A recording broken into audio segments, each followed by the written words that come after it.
En un principio, Cacaxtla vivió bajo el aura teotihuacana y probablemente bajo el control político de Cholula. Parte de la pintura mural de este sitio refleja las inquietudes artísticas que caracterizaron el desarrollo del muralismo en Teotihuacán durante sus últimos 2 siglos de esplendor.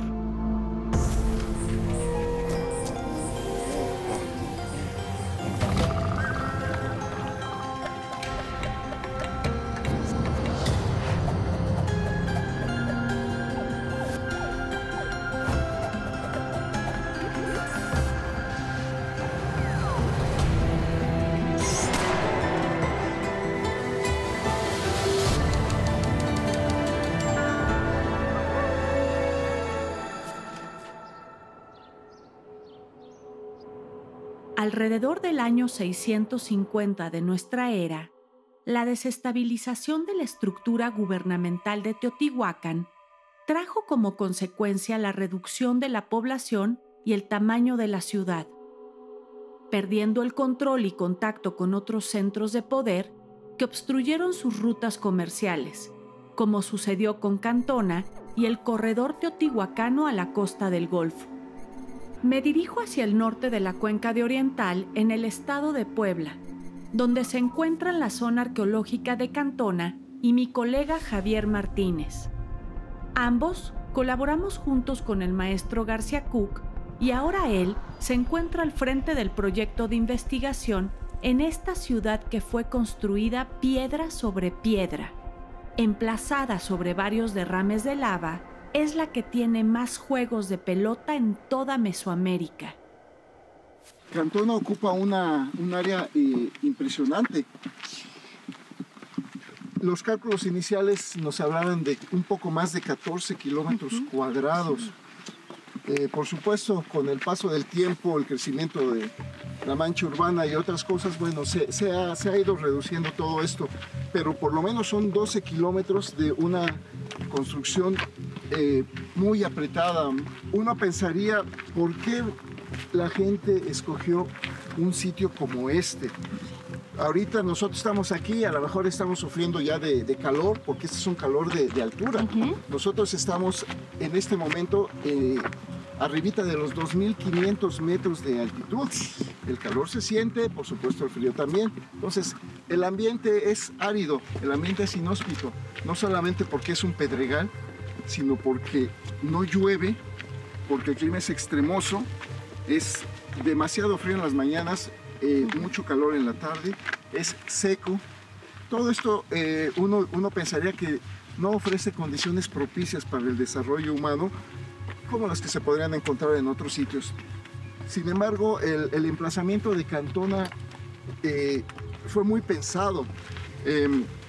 Otro aspecto por el cual fue importante que se construyera Cantona no nada más era por estos desniveles para jerarquizar, sino obviamente por la cercanía que se tiene con los yacimientos de obsidiana. La obsidiana fue un recurso vital en la antigüedad, y están los yacimientos en las barrancas de Oyameles. Oyameles está muy cerca de aquí, está a 7, 8, 9, 10 kilómetros máximo. Ahí de esas barrancas se proveían este recurso que en Cantona se trabajaba desde allá, aquí se trabajaba y se elaboraban núcleos prismáticos, navajillas prismáticas y algunos otros elementos que eran la base de su economía. Sí.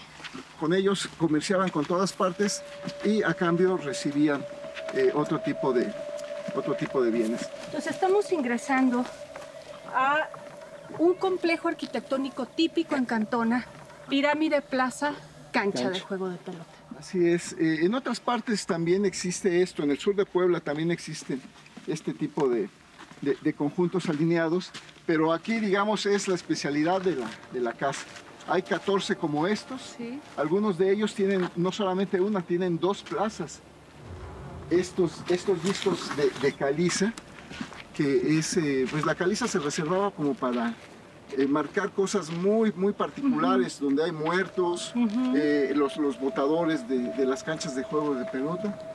Parece que el corredor y que venía de la costa del Golfo hacia Teotihuacán, hacia la cuenca de México, que seguramente entre los productos llevaba la obsidiana de la Sierra de las Navajas, que era la que controlaba Teotihuacán.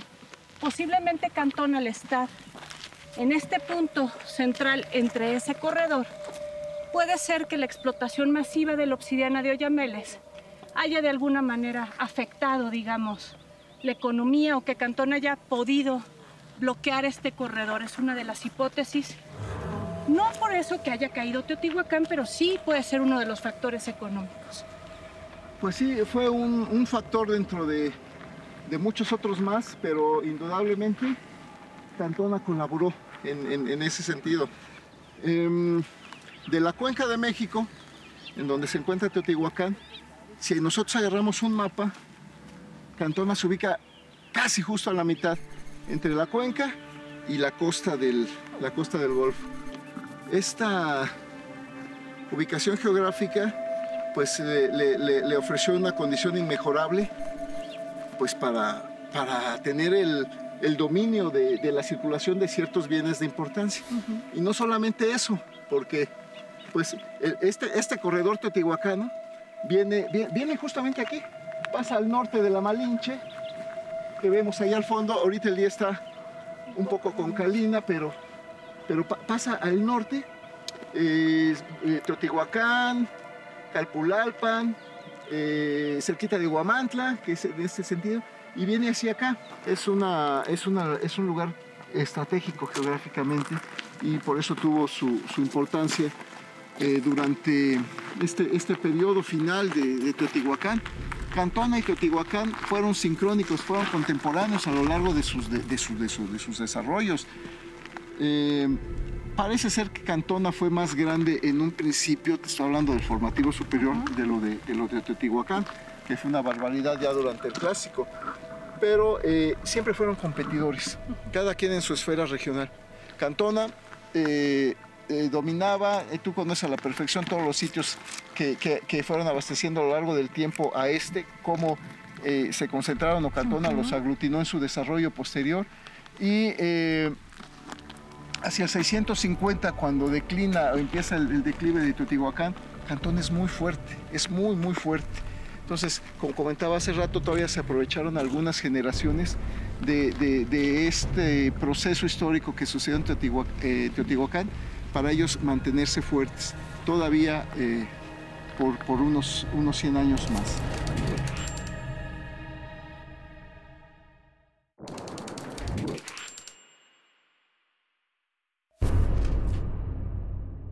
El resultado de este periodo convulsivo en el que Teotihuacán perdió su poder fue el fortalecimiento de otras ciudades-estado que intentaron extender su dominio por medio de la propagación de su propio distintivo político y religioso.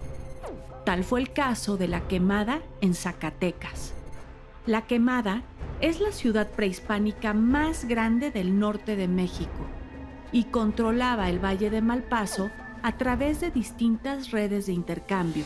Actualmente, mi colega Carlos Torreblanca está a cargo de las investigaciones y labores de conservación en esta zona arqueológica. Con él quiero platicar sobre sus antiguos habitantes y la falsa idea de que eran salvajes. Y empezamos lo que es la zona arqueológica en unos monumentos o edificios emblemáticos de La Quemada en particular y de Zacatecas en general, que es el Salón de las Columnas, ¿sí? Que es un edificio pues, del periodo importante que se nos da el gran auge de La Quemada en el epiclásico, 600-900. ¿Sí? Si bien tenemos antecedentes antes del poblamiento de esta región, lo que es el amplio valle de Malpaso. Sabemos que hay van creciendo los grupos de la región del sureste de Zacatecas Sur, los cañones sobre todo, Juchipila, que es lo que tenemos aquí abajo, sobre esta misma cuenca del río Malpaso, se conoce como río Altos Juchipila, ¿sí? Geológicamente, geográficamente, hidrológicamente. Vamos a ver un paisaje muy distinto al que tenemos hoy, al que prevalecía en el pasado. Esos paisajes culturales que vemos, ¿sí? Primero las condiciones que hayan permitido el asentamiento de grupos agrícolas, buenas tierras, ¿sí? Agua, lluvias, ¿sí? permanentes que pudieron haber existido en la antigüedad, que hoy en día ya no existen, ¿sí? Pero en el mundo prehispánico, este paisaje natural pues era rico en especies faunísticas, ¿sí? Animales que proveían alimentos a esta población, y con eso nos garantiza pues, obviamente el asentamiento de un importante grupo de agricultores que llegan aquí y empiezan a construir un espacio, aprovechan un cerro, ¿sí? Y lo transforman, ¿sí? Es un cerro que se va nivelando y se crean 5 grandes plataformas, lo que llamamos niveles nosotros, y sobre eso van asentando las construcciones, cada una de ellas. Y cuéntanos, Carlos, esta es la frontera norte de Mesoamérica. O sea, estamos justo en donde termina Mesoamérica e inicia lo que le han llamado la Gran Chichimeca, la parte norte. Se tiene la creencia de que aquí no había agricultura y justo tú nos estás platicando de este asentamiento agrícola. ¿Nos podrías ahondar un poquito más sobre este concepto de la frontera y la región en la que nos encontramos? ¿Realmente eran salvajes? Porque por lo que me platicas, pues no. Esta idea de los grupos salvajes del norte de México surge a partir de la llegada hispana, ¿sí? Los conquistadores van descubriendo el nuevo territorio. Ellos habían visto estas sociedades sedentarias en el centro de México, sobre todo los mexicas, con quienes se hace la conquista de México Tenochtitlan, y ellos les narran la visión que es más al norte, ¿sí? Es una zona de hambre, de muerte, ¿sí? Porque efectivamente ellos están acostumbrados a una zona de buenos ríos, tierras, ¿sí? Y para ese periodo, ya el posclásico, más o menos para cuando se empiezan a llegar los españoles a esta región, 1530, pues encuentran grupos nómadas que andan vagando por el territorio y no son agricultores. Pero como son grupos distintos a la visión que ellos tenían, ¿sí? Y no entran a hacer asentamientos, ¿sí? Pues ellos de su visión occidental los van nombrando salvajes, ¿sí? Desde la visión occidental, ¿no? Si los vemos ahora nosotros porque son grupos incivilizados, pues no, porque tienen una estructura social compleja ellos, tienen una forma de organización. Entonces esa imagen de lo salvaje surge con los españoles siglo XVI. Pero si nos vamos hacia atrás, vamos a ver un panorama distinto. Hacia atrás vemos esta presencia de grupos agricultores con un clima distinto, ¿sí? Que permitió el desarrollo de grandes asentamientos urbanos. Y tenemos un ejemplo impresionante que es la Quemada. Entonces estamos en la primera plataforma, en la primera nivelación. Exactamente, estamos en lo que es la primera nivelación del asentamiento. Como te decía, hay que imaginar este cerro en su primer momento lleno de maleza, ¿sí? Poblado por animales, y los hombres empiezan a poblar este valle. Agricultores se acercan a los ríos, los arroyos, empiezan a hacer sus espacios para sus parcelas, empiezan a crecer, ¿sí? Y van observando este cerro, ¿sí? Seguramente hubo una planeación en la selección porque vemos ciertos edificios como el Salón de las Columnas orientado hacia las puestas del sol, ¿sí? Sus dimensiones, una medida prehispánica también que pudo haber existido ahí. Ok, entonces ahora sí estamos entrando a lo que sería el segundo nivel de la zona arqueológica.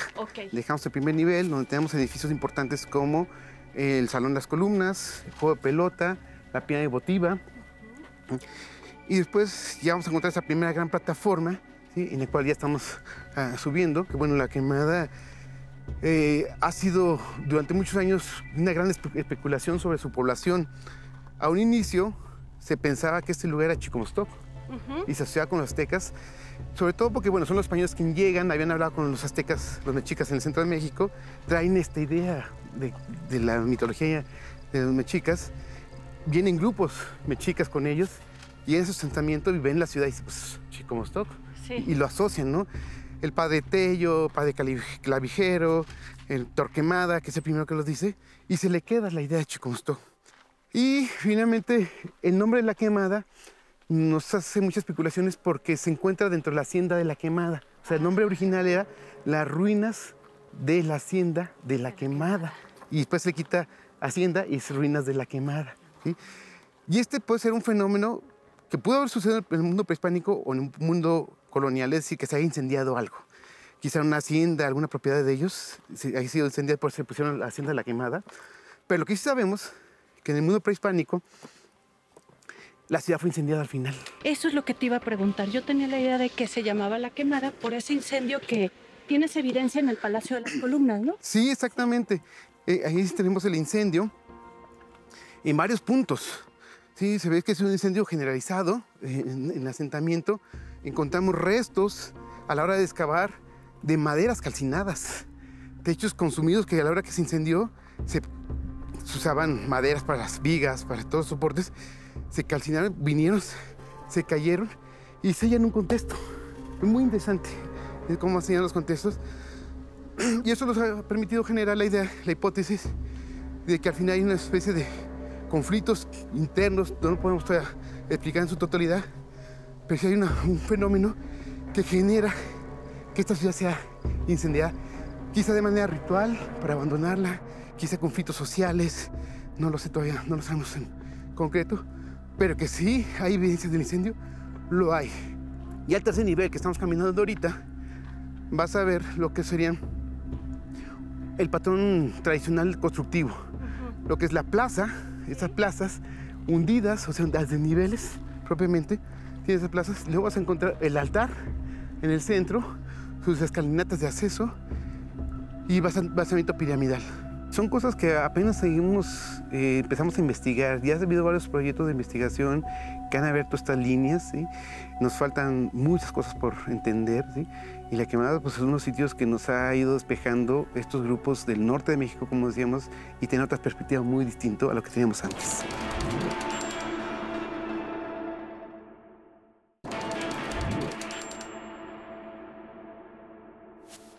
Entre los años 1150 y 1350 de nuestra era, la llegada de los grupos chichimecas, tanto otomíes como nahuas, y su incorporación a las poblaciones locales resultó en la formación de comunidades pluriétnicas en el altiplano central y las sierras que lo rodean. Uno de los indicadores arqueológicos para la interpretación de rutas prehispánicas es el arte rupestre. Me dirijo hacia la Sierra Norte de Puebla, a una cueva sagrada que recientemente se encuentra estudiando mi amigo y colega Francisco Mendiola, quien a través de estudios comparativos con información etnográfica ha llegado a conclusiones muy interesantes alrededor de las migraciones de los grupos norteños al centro de México. Estas figuras grabadas y pintadas que están teniendo un discurso pues muy cargado hacia la ceremonia, hacia el ritual, como vamos a ver enseguida. Esas iconografías pues hacen referencia a esto que digo de la ceremonia o el ritual. Que este lugar es un lugar sagrado, porque hay unos espíritus que están guardados ahí, simplemente que nosotros hemos agarrado otras costumbres nuevas y lo estamos dejando esto. Hoy con esto a lo mejor pues tengamos más fe y darle a conocer ahora sí a la sociedad, como Huitamalco, como Monticello y así en todo nuestro país mexicano. Este lugar, como tantos otros sitios arqueológicos de nuestro querido México, tienen marcas de lugar, tienen una historia, tienen una energía, tienen una significación, un simbolismo, y exige todo eso en su conjunto una consideración y un respeto.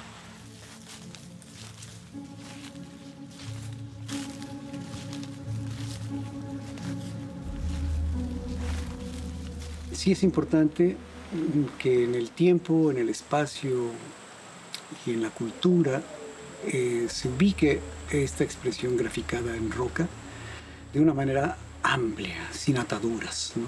Y no estar cayendo en el lugar común de que es muy antiguo. Entonces, amplísima su cronología. No siempre es prehistórico, sino que también lo tenemos relacionados con sitios mesoamericanos, como en este caso, un sitio del posclásico temprano.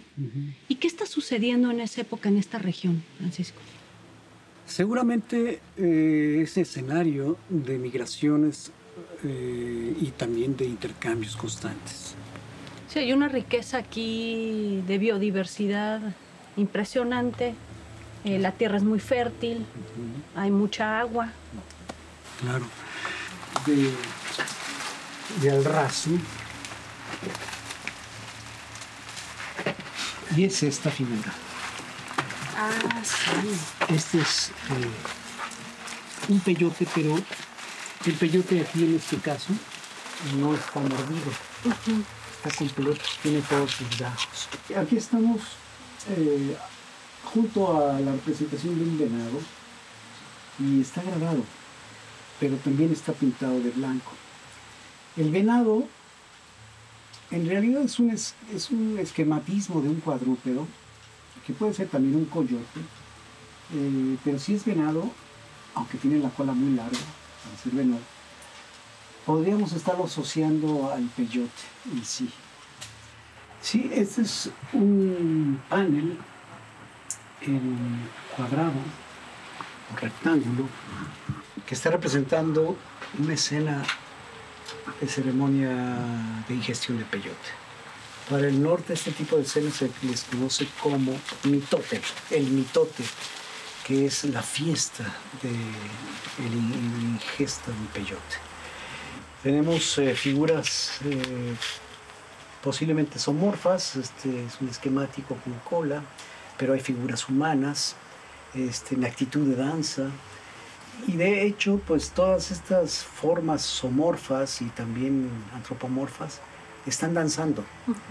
La danza es importantísima, lo cual quiere decir que hubo música, que hubo percusión, además de cantos. Entonces, esa complejidad se quiso plasmar en este espacio rocoso y se logra absolutamente si hacemos ese paso de interpretación hacia el pasado de lo que quisieron representar quienes grabaron esto. Estamos ante uno de los paneles más importantes del sitio, porque además de tener una representación en la vista del dios de la lluvia, tenemos la representación del peyote mordido, le falta un gajo. Ah, sí, aquí se ve. Sí, asociado a lagartijas posiblemente, que pues, también están vinculadas a ritos iniciáticos o de culto o de curación. Y algo muy importante, abajo del peyote tenemos la representación de un claro mesoamericano con su bigotera, sus colmillos, sus grandes ojos. Está grabado y está pintado en color negro. Eso es muy, muy importante porque casi no se presenta el asunto de grabar y sobre el grabado pintar. Y aquí se ha conservado esto.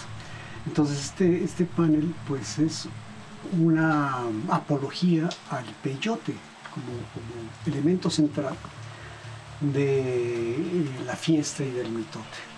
En esta parte pues tenemos otras figuras esquemáticas, zoomorfos, grabados en color blanco, hay en negro, hay líneas rectas y muchos esquemáticos antropomorfos con los brazos levantados. Entonces, pues, este es uno de tantos de los paneles que observamos aquí en esta cueva. En el otro plano, pues, hay todo un discurso grabado en esa parte, en esta parte también. Todos los bloques depositados en el piso de este abrigo, pues, tienen grabados. Todos ellos tienen. Y fe, de Tatsin, Dios, el Espíritu, de que toque, Tagame, Huesca, ni Caibulitoco.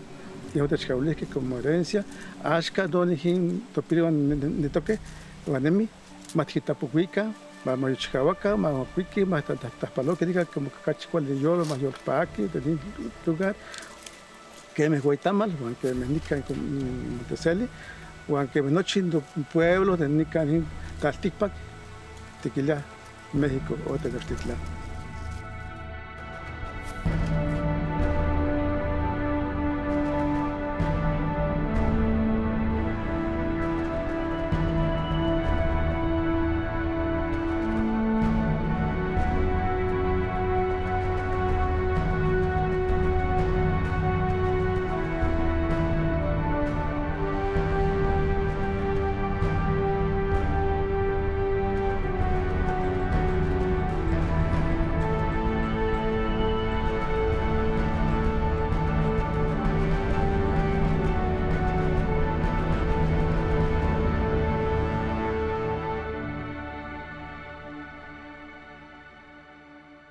Instituto Nacional de Antropología e Historia. Secretaría de Cultura.